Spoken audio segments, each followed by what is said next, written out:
Any Besant said, there can be no wise politics without thought beforehand, meaning politics actually has always had its own complications, difficulties, turmoils, and confusions that often goes unnoticed and unrecognized, obviously because we're into politics. We always believe in politics and that it is going to provide us somehow with happiness, prosperity, peace, stability, and satisfaction in our lives, and also help in our growth, learning, knowledge, and the acquisition of character, morality, maturity, authenticity, sovereignty, etc. When in reality, politics basically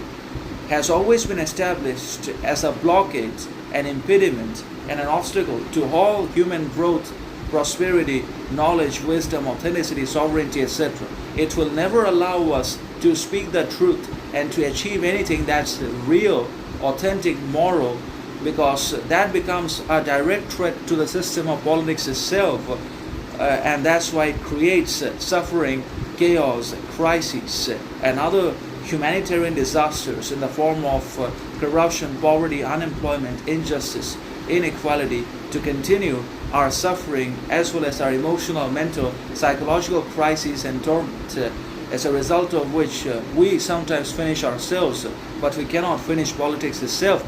And that means politics fundamentally and basically thrives and sustains itself on the basis of the suffering, conflict, crises that it imposes upon ourselves each and every day in our lives. So without suffering, without crisis, discrimination, partiality, there can be no politics of any kind in the world, no matter what we think, say, or do in our lives. But politics has always been immoral, irresponsible, and insincere in its treatment, character, and actions towards its people. Politics has no relation to morals whatsoever. But wise politics becomes possible when the man that run it have character, integrity, morality, alongside